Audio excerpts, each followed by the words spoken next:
Hi, my name is John Randolph Wood Jr. Thank you for watching.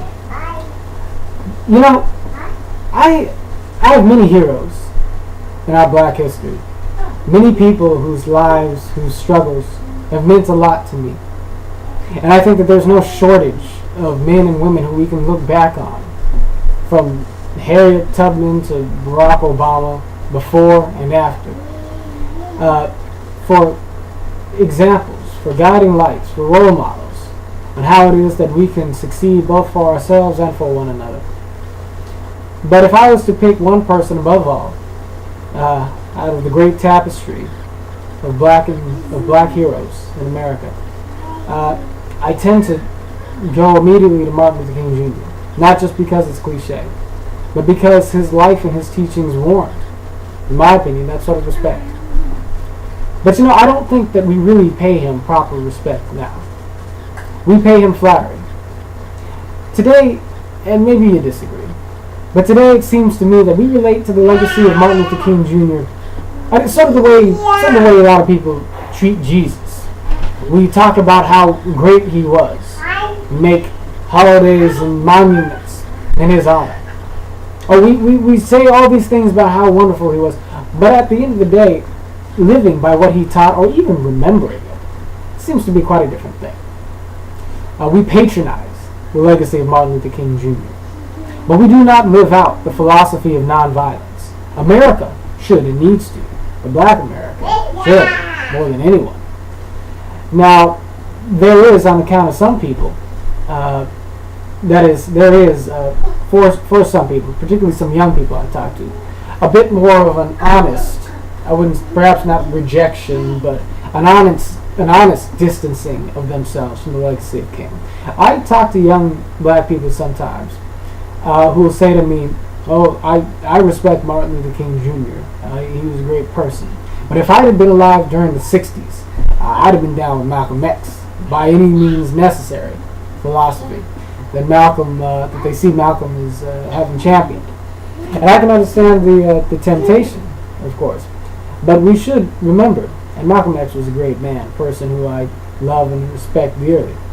But we should recall that it wasn't the militancy of the Nation of Islam and Malcolm X that achieved equality under the law for black America. It was not the black nationalism of Huey Newton and Stokely Carmichael, as great as they were. It was a message of hope and faith and transcendence, of loving your enemy, of loving the sinner and forgiving the sin, a philosophy of reconciliation that Martin Luther King Jr. pioneered. That's what ultimately brought this country together. That's what ultimately built a bridge between white and black America, even as all bridges seem to be burning. So that's what we have to remember today, and particularly what the philosophy of nonviolence is, what that means. I believe that nonviolence should lead us in our current time today. I believe that the true intellectual and spiritual teachings of Martin Luther King Jr., not just the airbrushed version of history that we get passed down to us in school and in articles and by word of mouth, such as we've received it, but the real teachings of King that say that we have to sacrifice on behalf of our brothers and sisters in the black community and in the broader American community. That we better ourselves not just for the sake of black America, but for the sake of white America as well. The true spirit of integration that cuts across all racial and ideological lines.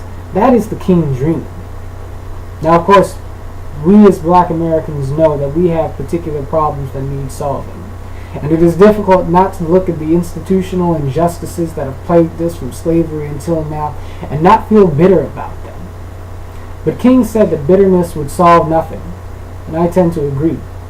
Of course, I think that many of us have overcome, to a significant extent, our bitterness, precisely because of the sacrifices King and other heroes of the civil rights movement made. They fought and died to make a better, more harmonious nation. But nonviolence requires us to never rest on our laurels, but rather to always extend a hand of understanding and compassion to those who may not seem very willing to work with us to create a better nation.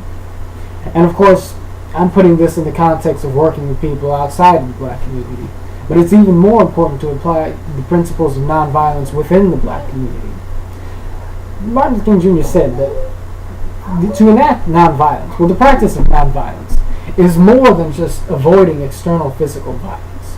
It's also a matter of avoiding internal violence of the spirit. Our culture today is a violent culture. And I don't mean that to say, well, crime, murder, robbery, that sort of thing. I mean, there's spiritual violence in our music, in our entertainment, even in a lot of our literature. The sexism, the materialism, the glorification of gangsterism that persists in the things that we allow to define black America today. These things are spiritually violent things. They detract from the sanctity of our inner man. It is difficult to project understanding and compassion to the world when we choose to feed on things that glorify everything that is not. That is not the King dream.